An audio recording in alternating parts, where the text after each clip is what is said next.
Olá, bem-vindas e bem-vindos ao podcast do PPGLM.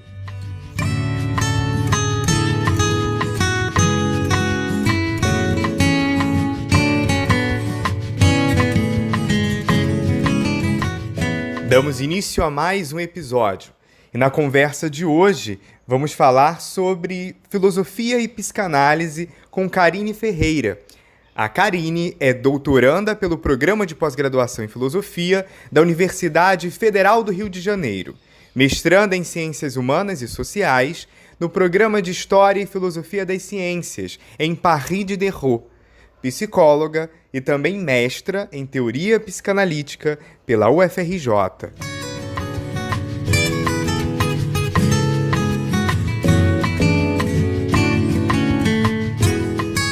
Primeiramente, Karine, obrigado por aceitar o nosso convite. Para começar, fala pra gente um pouco sobre quais destacaria serem os principais pontos de contato e relação entre a filosofia e a psicanálise. Bom, eu que agradeço o convite de vocês. Obrigada, Tiago. Obrigada, Daniele. Obrigada, Renata. A psicanálise ela está repleta de referências da filosofia e eu acabo focando um pouco mais nas influências tanto do idealismo alemão, que abordam bastante questão sobre o inconsciente, né, e as influências da história da filosofia, que o Lacan pegou bastante de Poiré, e influências também da leitura que o Kojève fez de Hegel. Mas a gente encontra também citações como Banquete de Platão, Eros e Thanatos, para falar de pulsão de vida e pulsão de morte. Bem, o que eu posso destacar, né, claro, é o inconsciente, como tema não só da filosofia, mas como tema da psicanálise. Há algumas diferenças, né, de acordo com os autores. O Freud, ele não inaugura o inconsciente como conceito, mas ele se apropria de uma forma muito original, mas isso já está presente em Schelling, em Fichte, em Schopenhauer, em Nietzsche, inclusive de uma forma muito mais próxima de Jung, do inconsciente coletivo de Jung, do que como Freud vai utilizar. O inconsciente, originalmente, ele vem, né, como um conceito dentro da filosofia, né? Obrigada, Karine.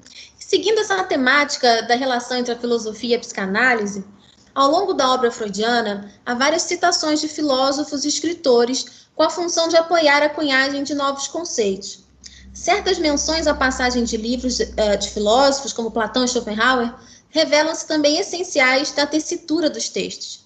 Em A Lei do Princípio do Prazer, de 1920, que podemos considerar como uma grande virada na teoria psicanalítica, Freud recorre ao Banquete de Platão para nos falar de Eros e de Thanatos. A partir disso, pergunto: como a filosofia pode servir como instrumental conceitual importante para a psicanálise? É uma pergunta bem interessante, e tem a ver com a própria história da filosofia, como ela se encontra no discurso, principalmente no discurso ocidental, de origem europeia, apesar de a gente poder considerar outras formas de filosofia também, até um debate bem quente, né? Será que é filosofia fora desse recorte europeu, ocidental? Bom, acredito que sim, mas não vou entrar nessa polêmica, né? Voltando um pouco aqui, acho que a filosofia, de uma forma geral, a filosofia como um exercício do pensamento, né, levantamento e trabalho de questões. A filosofia nos dá notícias de grandes insights da humanidade, perpetua, atualiza esses insights, né, e nos convida ao exercício do pensamento para contribuição com novos insights. Esses temas, eles comumente se repetem, já com outros nomes, com algumas mudanças, mas tem temas que, curiosamente, se repetem desde a antiguidade até os dias atuais, por exemplo, o amor, a morte, e isso interessa a psicanálise, principalmente pela proposta de escuta do método psicanalítico, que onde o clínico se dispõe a escutar as repetições de seus pacientes, e com isso a gente tem uma atualização dos seus afetos e nunca uma repetição do igual, sempre há algo a mais. Né? É possível repetir da mesma forma. Toda atualização, ela inclui o seu tempo, o seu recorte, o seu contexto, e é utilizado outras palavras também. O método psicanalítico de escuta, ele trabalha com esse processo de recordação, algo que se repete, e ao passo que se repete, há uma possibilidade de elaboração, né, a partir de um discurso atualizado. E as atualizações de temas filosóficos, temas que tocam a sociedade, elas nos ajudam a pensar ética, afetos, relações, e são recursos para a vida do sujeito, nas suas relações, e assim como todas as formas de arte, também são recursos para o sujeito nas suas relações. Até algo que eu me lembro que a gente estava discutindo numa aula sobre Safo, eu tive na sexta-feira, e foi levantada uma observação muito interessante, que na antiguidade, poesia e filosofia, elas se misturavam, elas não tinham essa divisão. Né? A arte e a filosofia, elas não tinham essa delimitação que a gente tem hoje. Então, a arte também é uma forma de atualização de temas importantes. E, bem, assim como alguns temas que retornam no contemporâneo, com mais reflexões, mais recursos simbólicos e outros recursos simbólicos com uma outra idade, com uma certa diferença, a gente pode fazer essa comparação com o sujeito no divã também, né? Que é um sujeito atravessado pelos discursos do seu tempo, pelas filosofias do seu tempo, pelos ditos, né, pela literatura, pelas poesias, por todo o discurso que ele entra em contato na sua sociedade, né, com a ciência, com o discurso científico que ele entra em contato, independente desses discursos hoje em dia serem delimitados por áreas, são discursos que atravessam esse sujeito, né, e ao mesmo tempo são pilares para a teoria psicanalítica, justamente porque eles atravessam o paciente a partir do qual a teoria se constitui. Né? A teoria psicanalítica se constitui a partir desses discursos clínicos. Cada sessão é uma oportunidade de elaboração e um destino possível aos afetos, ou seja, uma outra possibilidade de satisfação, uma outra possibilidade de dizer sobre esses temas, sobre essa filosofia, sobre esses conteúdos, sobre essa Weltanschauung, essa visão de mundo, qual o sujeito se apoia a sua organização simbólica, apoia a sua visão de mundo, né, o seu sentido para a vida. Podemos considerar que a absorção da filosofia pela psicanálise recebeu uma nova configuração a partir de Lacan em uma via de mão dupla. Se, por um lado, a filosofia foi integrada nas abordagens lacanianas, por outro, algumas destas concepções tornaram-se presentes em análises filosóficas a respeito da história da filosofia e em críticas de filosofias. Nesse sentido, como a psicanálise influenciou a ruptura do sujeito definido por suas relações com a apreensão racional de si, do outro e do mundo? Pode ser que alguns autores apostem nisso, na psicanálise, como uma ruptura com o sujeito racional, mas eu não consigo sustentar essa posição. Assim, para mim não dá. Por quê? Porque a psicanálise ela não propõe outro sujeito, outra epistemologia. A psicanálise ela não propõe uma ontologia original. né? A gente não tem nas bases freudianas, na literatura lacaniana, na literatura winnicottiana, laplanchiana, na freudiana, junguiana, etc., etc., pós-freudianas, pós-lacanianas, a escola inglesa. Na psicanálise a gente não tem essa proposta, né? A gente não vê essa proposta, até porque a psicanálise trabalha justamente com esse sujeito, com esse sujeitinho mesmo, né? Esse sujeito racional, é ele que senta no divã, por incrível que pareça.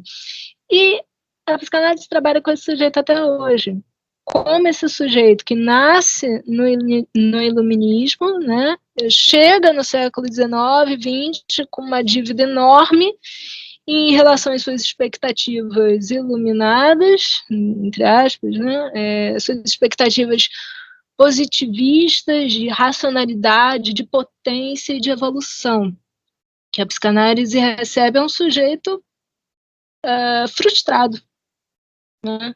Um sujeito iluminista frustrado, justamente por isso, né? Psicanálise é um dispositivo clínico para a escuta desse sujeito fracassado do projeto iluminista, parafraseando Habermas, né? Sujeito fracassado do projeto iluminista, mas ainda é ele. Que há de ruptura, que a gente pode falar, uma ruptura, né?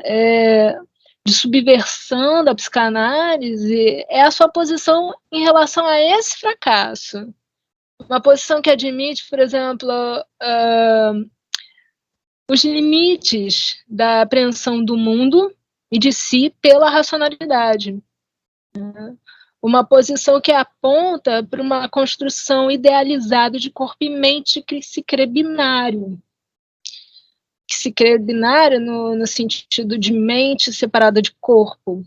A gente pode também jogar hoje em dia como um ato de subversão e de produção e de questionamento o binarismo em relação aos gêneros. É um debate moderno, mas também é dessa ordem da subversão, né? O queer, a teoria queer, por exemplo, ela não derroga que haja um binarismo entre homem mulher, mas ela questiona isso de modo como isso se implementou, como isso é produzido, por que alguns sujeitos eles respondem a partir desses lugares, como que sai desses lugares, sujeitos que saem desse binarismo, que questionam esse binarismo, eles são rechaçados, eles têm dificuldade de se localizar na sociedade. Ela não derroga que existe esse binarismo, mas ela aponta que é algo artificial, no sentido tanto de um recurso, né, no artifício de um recurso, quanto artificial no sentido não há como explicar absolutamente o binarismo de gêneros a partir de uma justificativa biológica. Mas, bem, isso daí é um outro pano para manga, são outros temas, mas, pelo menos a psicanálise, ela questiona justamente o binarismo mente-corpo. É um pouco complicado, tá? Falar em ruptura do sujeito racional. Portanto, ela não rompe com o sujeito, mas ela acolhe esse sujeito onde ele mesmo não se reconhece. Assim, ela sustenta a sua existência, né? E esse sujeito, considerando que esse sujeito também sustenta a sua existência, né, dessa forma, e está às voltas onde ele se reconhece e onde ele não se reconhece. É um sujeito que, quando senta no divã, ele está às voltas com o que ele sabe dele e com aquilo que é dele, mas ele estranha. Onde ele não se sente senhor de si. Onde ele, o efeito Dasein-Heimlich, né, de Freud, né, inquietante, ao mesmo tempo que é estranho e familiar. Ou seja, a psicanálise acolhe um sujeito dividido. E é essa aposta que torna a psicanálise uma prática, digamos assim, subversiva, principalmente para a época onde ela surge, né? Uma prática crítica ao projeto iluminista de homem, uma prática crítica à divisão mente-corpo, proposta por Descartes, vivificada, né, com Descartes, melhor dizendo, em uma visão de mundo positivista, subversiva em relação ao projeto de família burguesa no século XX e os esforços de explicar o projeto de família burguesa a partir de uma literatura com bases biológicas, desenvolvimento da medicina, explicações das relações entre homem e mulher e procriação, instintos, sempre muito próximos e mais próximo possível de alguma explicação biológica. Mas, repito, ela não rompe com esse sujeito, tá? Porque para psicanálise é ele que deita no divã e o seu mal-estar, né, o mal-estar dessa condição dividida, que a praxis clínica se justifica até hoje. Perfeito, Karine. Na esteira da pergunta anterior, a concepção de sujeito teorizada por Lacan foi adotada por análises filosóficas posteriores. A gente pode afirmar que marca mesmo uma ruptura com certa concepção de sujeito cartesiano, ou pelo menos atribuído a Descartes por uma tradição de leitura? Quer dizer, podemos afirmar que essa concepção de sujeito lacaniano teria avançado sobre a noção com a qual contrasta com a concepção do sujeito capaz de ter consciência de si, descobrir as causas do erro e criar o princípio para evitá-las, ou na verdade elas são complementares? Como a gente pode considerar a influência de Lacan para a filosofia posterior, Karine? A gente pode usar a seguinte alegoria. Vou propor uma alegoria. Imagine que o sujeito seja uma moeda. Descartes falaria de um dos lados, mas não se ocuparia da condição de dupla face inerente à estrutura da moeda. Se ocuparia de onde ela brilha. O Descartes ele não derroga a face a face escurecida, né, onde não bate a luz da moeda, mas ele não se ocupa dela. Ele se ocupa onde brilha, né, onde a gente pode ver a moeda a partir da incidência da luz. Faço essa alegoria muito pelas influências da literatura lacaniana, e então as minhas influências estruturalistas, né, pegando aí a estrutura da moeda. Acredito que possa ser interessante fazer esse paralelo entre Descartes e Lacan. Bem, para a psicanálise, né, a psicanálise ela acusaria a outra face, né? Ela se dispõe a trabalhar, o psicanalista ele então se dispõe a trabalhar com essa condição, se propõe a conhecer mais dessa outra face, sem a ambição de conhecer absolutamente tudo, né? E o que há de singular a cada moeda, digamos assim. Ou seja, a psicanálise ela não derroga o sujeito cartesiano, mas ela sustenta a sua outra face, a face inevitável, por consequência lógica. Ele pergunta: quem é você onde não pensa que pensa? A meu ver, isso pode ser considerado, sim, um avanço à complexidade das teorias pós-iluministas, por sua postura crítica em relação ao que se entende por homem de modo geral.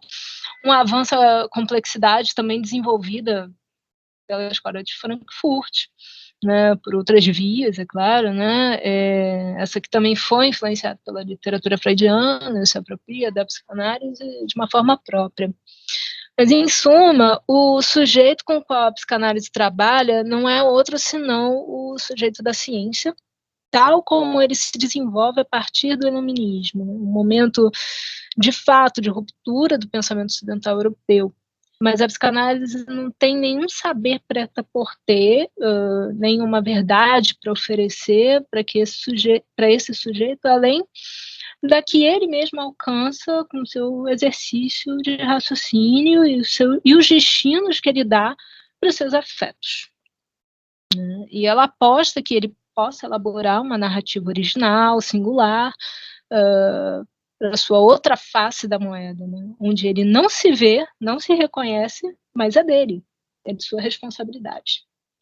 O dispositivo clínico da psicanálise tem efeitos de cura justamente por se propor um lugar de aposta de que o sujeito pode criar narrativas onde ele não se reconhece e sustentar seu devir do modo que puder, e no momento mesmo que enuncia.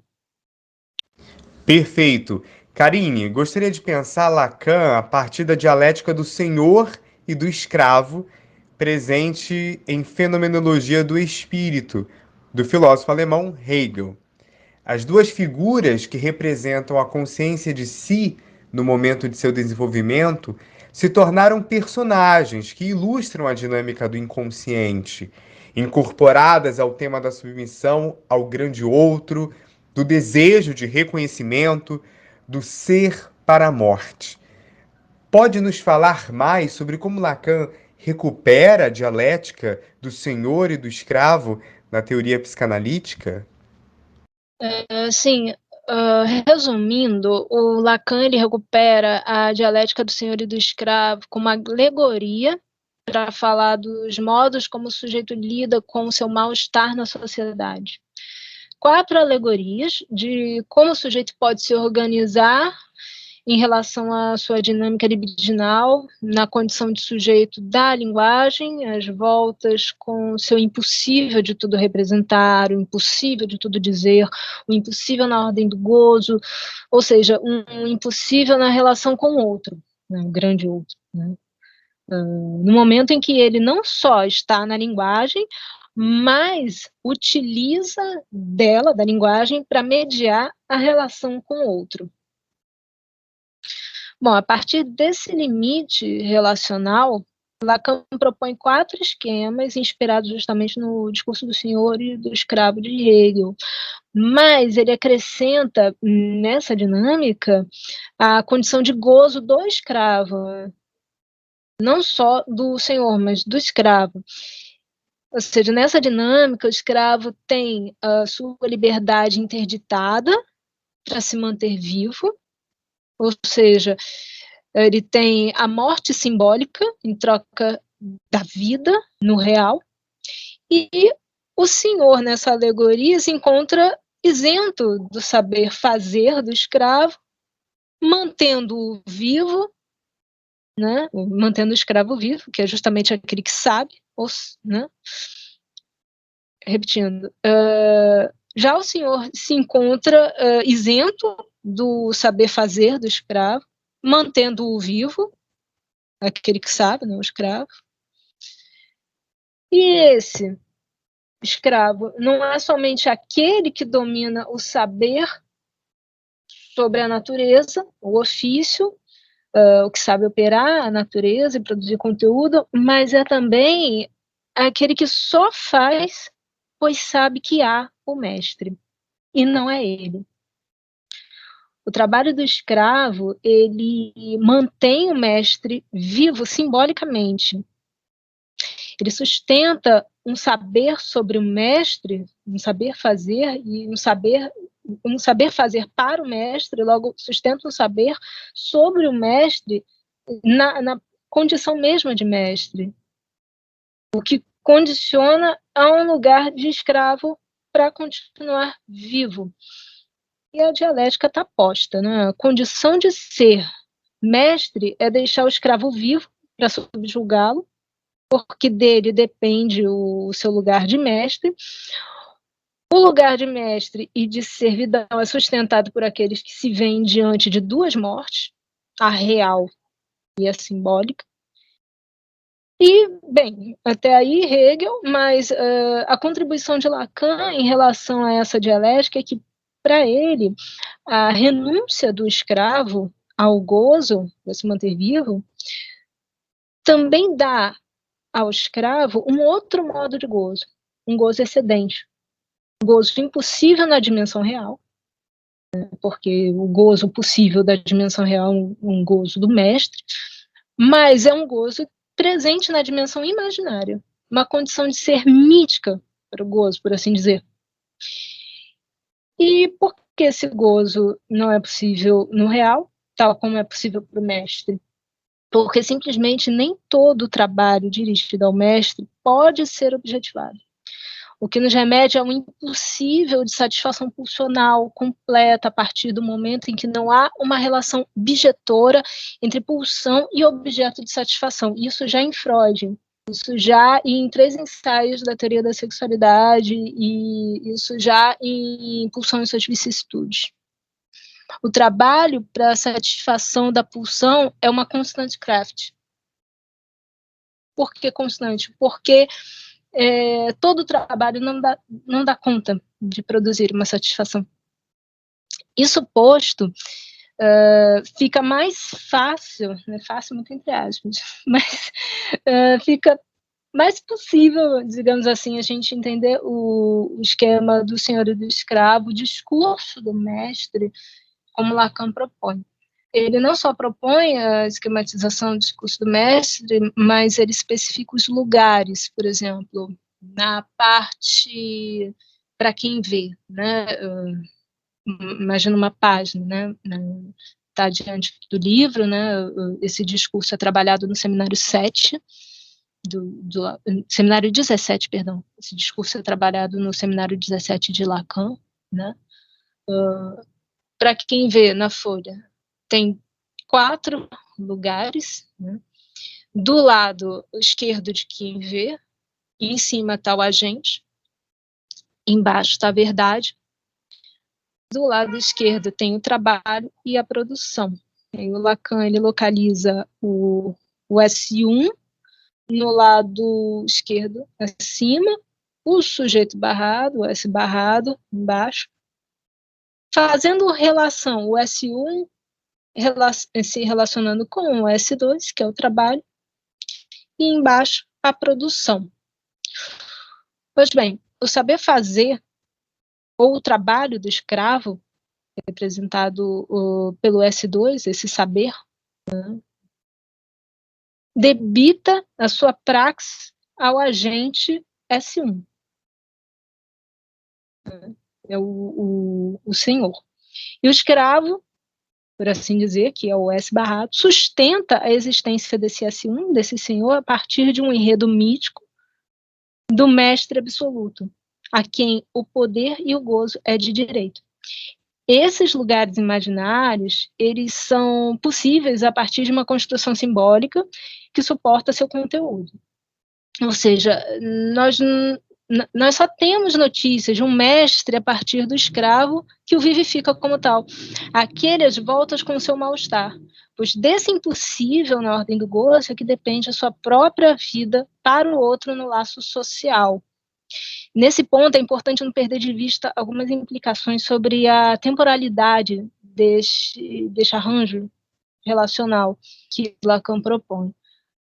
Só temos S1 a posteriori de uma organização simbólica a ele mesmo. Ou seja, só temos um S1 porque temos um S2. Ele vai justificar isso também a partir da linguística. Né? Só temos um senhor, pois temos um escravo. Só temos um discurso a partir de como as palavras se relacionam. Só temos um início, pois temos uma diferença entre antes e agora. Só temos um inconsciente, pois o sujeito não se reconhece toda na sua organização simbólica imaginária. E sobre essa produção, onde ele localiza o objeto A, no finalzinho, ele é justamente o que resta como produto da impossibilidade do escravo em tudo objetivar, né? Em tudo produzir, e de todo satisfazer o mestre. O objeto A, tem muita gente que fala, porque o objeto A é o objeto do desejo. Calma lá, o objeto A, ele não é o objeto do desejo em si, ele é o objeto representante da causa do desejo, justamente na falta de um objeto que aplaque a pulsão.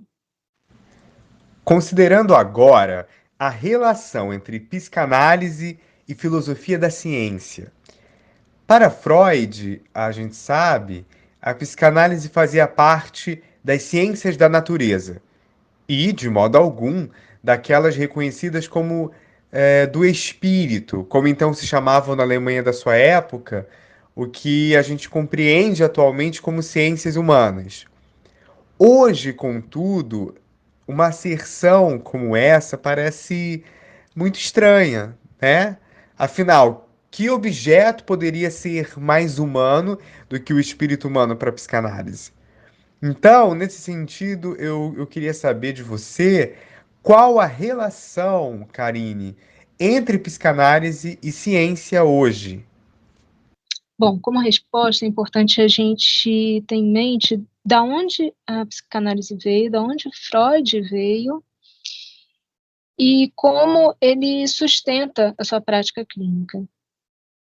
O Freud, ele era um neurologista, ele ele constrói a clínica psicanalítica a partir de um processo clínico de investigação, não só dele, mas de outros médicos também, investigação sobre sintomas, sem etiologia claramente localizada no corpo, mas que mesmo assim eram sintomas que apareciam na clínica médica e que se manifestavam no corpo.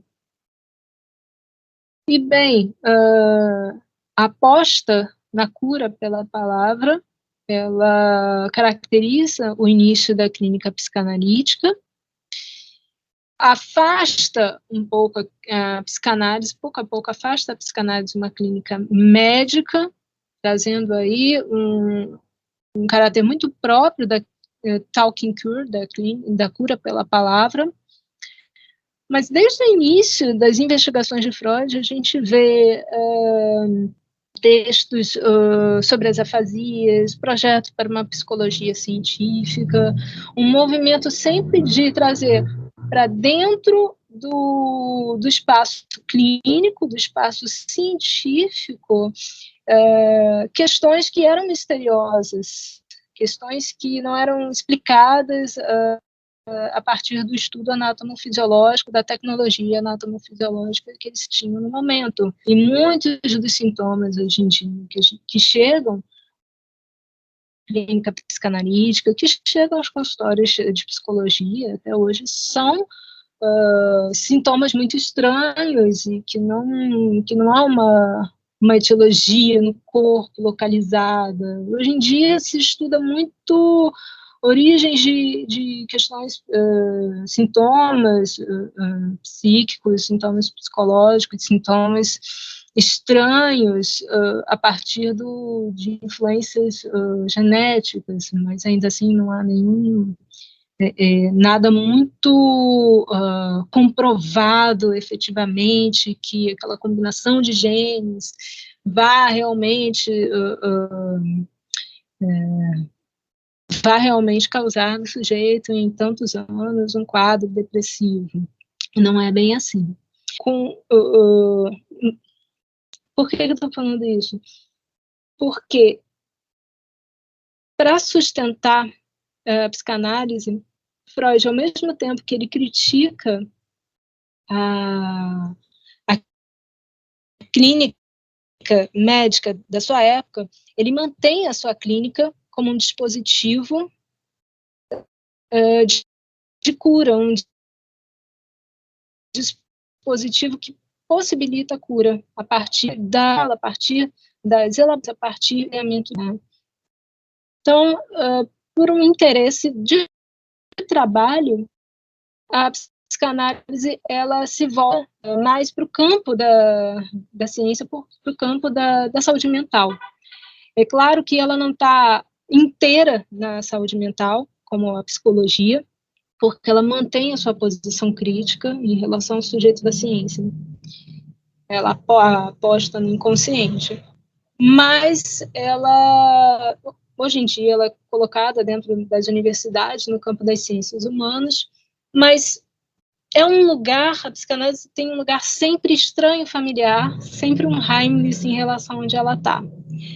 Ao mesmo tempo, ela é uma prática de saúde mental, ao mesmo tempo, ela pode ser considerada ciências humanas, por seus tópicos, por seus temas, mas ela sustenta o tempo inteiro uma postura inquietante e questionadora em relação ao sujeito da ciência. Quando a gente fala sujeito da ciência, é um sujeito compartilhado por ciências humanas, ciências biológicas, enfim, um sujeito pós-iluminista.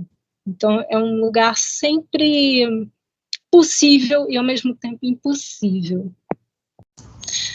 Algo que a gente pode salientar também nesse sentido, né, desse impossível e possível ao mesmo tempo, é um texto de Freud chamado Questões de uma Weltanschauung, onde ele fala das visões de mundo ao longo da história, né, e ele localiza a psicanálise numa Weltanschauung científica. Sobre a relação entre psicanálise e ciência hoje, ela mantém esse limite tenso, né, esse lugar inquietante, e recebe esse lugar também inquietante nas críticas, né, denúncias sobre esse lugar nas críticas. Ao mesmo tempo que a psicanálise está na universidade, que os psicanalistas eles produzem conhecimento, produzem artigos, eles estão aí submissos de alguma forma ao discurso universitário, os 4 discursos de Lacan. Eles produzem um conhecimento, e em revistas científicas, inclusive, a psicanálise também recebe críticas, questionando a sua cientificidade, o quão não comprovado os efeitos da psicanálise. Por um lado, a gente tem pesquisas quantitativas, qualitativas, estatísticas dos efeitos da psicanálise, por outro, um discurso repetitivo, questionando se a psicanálise é uma ciência ou não, se a psicanálise tem efeitos ou não. Não, mas a psicanálise é um dispositivo clínico que tem seus efeitos de cura, e isso tem comprovação científica. Independente do lugar inquietante que a psicanálise tem em relação à sua construção teórica, isso não impede que a psicanálise, a prática da psicanálise, seja tomada como objeto de pesquisa dentro da universidade por cientistas, por filósofos, por psicanalistas, que a psicanálise seja tanto um tema para pesquisa quanto um método passível de comprovação, uma vez que a gente pode uma vez que a gente tem artigos com estudo de caso, artigos com efeitos sobre a psicanálise, né? E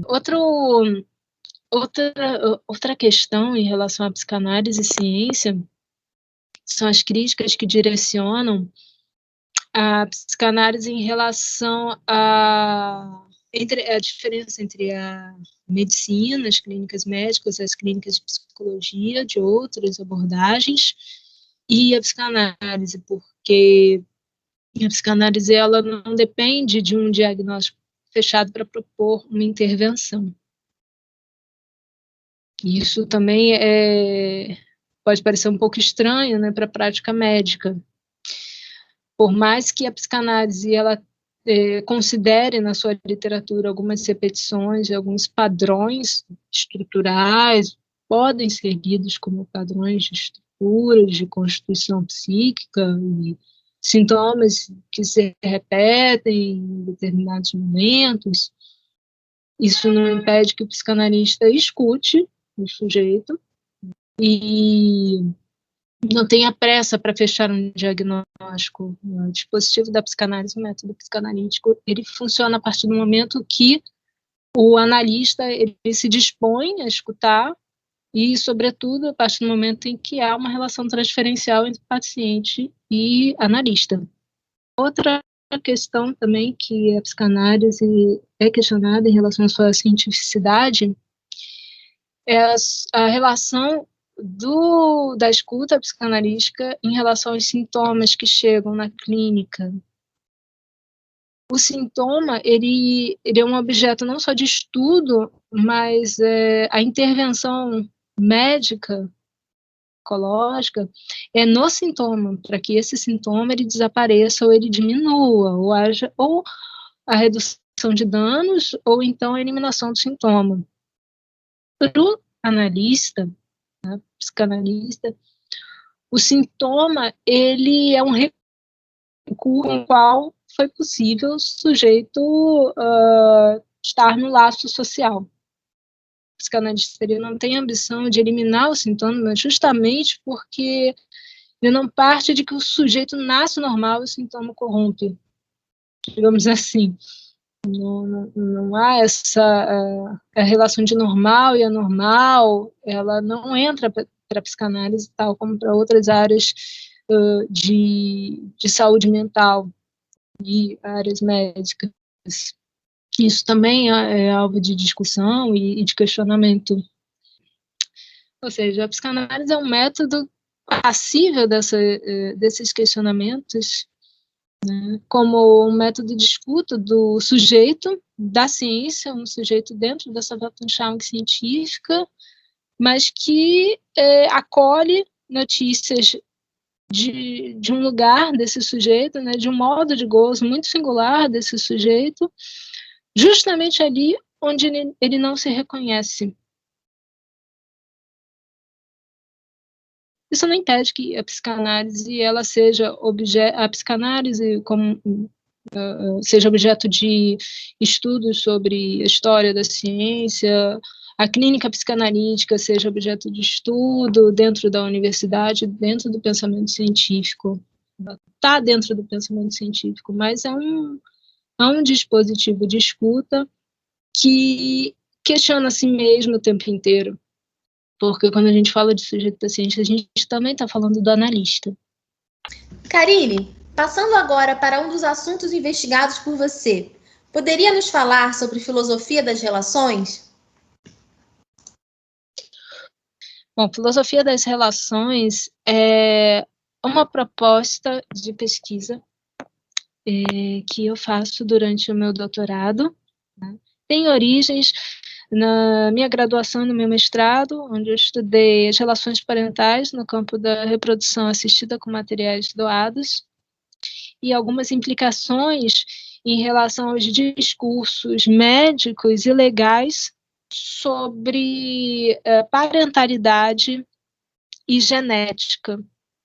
Tanto discursos médicos do campo da reprodução assistida, quanto discursos legais, né, de juristas que abordam o tema sobre direitos legais em relação a origem biológica, compartilhamento genético, e também pesquisas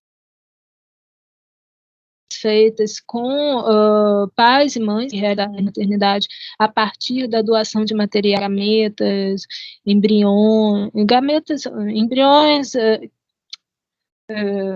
realizaram, né, a sua parentalidade, sua maternidade a partir da doação de gametas, a partir do recebimento de gametas, óvulos, sêmenes e embriões também. E há um grande paradoxo nesses discursos que, justamente, em certos momentos, a relação parental ela é autenticada justamente pelo compartilhamento do código genético, o compartilhamento da herança genética. E, em outros casos, a relação, esse compartilhamento ele é derrogado dessa possibilidade de autenticação. Então, quer dizer, dependendo do tratamento para a realização desta relação parental, a genética pode ser colocada no lugar de autenticador, ou, por exemplo, no caso de barriga de aluguel, ou ela pode ser desmentida desse mesmo lugar, no caso de recebimento de materiais doados. E a partir desse paradoxo, eu construí meu pré-projeto de pesquisa para o doutorado, para pensar a partir de que lógica a gente pode entender o genoma no discurso científico, principalmente o genoma no mercado reprodutivo. eu faço uma comparação entre o mercado reprodutivo e sua regulação no Brasil e na França. Quando eu falo filosofia das relações, é um recorte muito específico, porque doutorado só tem 4 anos, então eu tenho que recortar. Mas acho que filosofia das relações é um projeto assim, para a vida que eu quero levar, e acredito que pode surtir muito mais insights em relação às possibilidades de relações, não só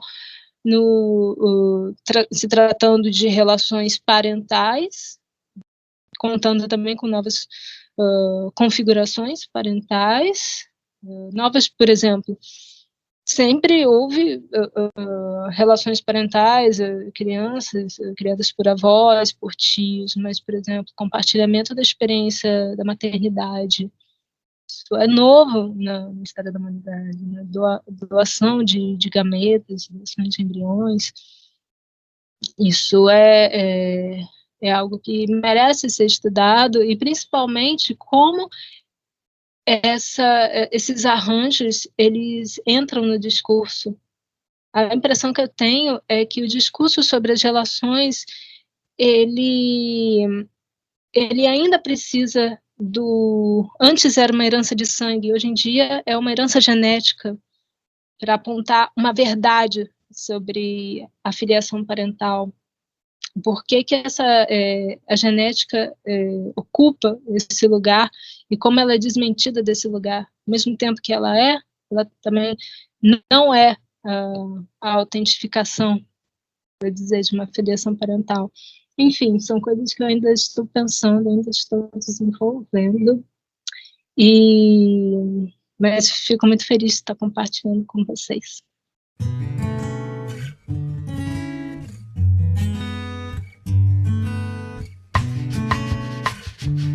Agradecemos a Karine Ferreira pela ótima entrevista e também agradecemos a você que nos ouviu pela sua audiência. Se inscreva aqui no nosso canal no YouTube e fique por dentro não só do podcast, mas de todas as nossas atividades e eventos.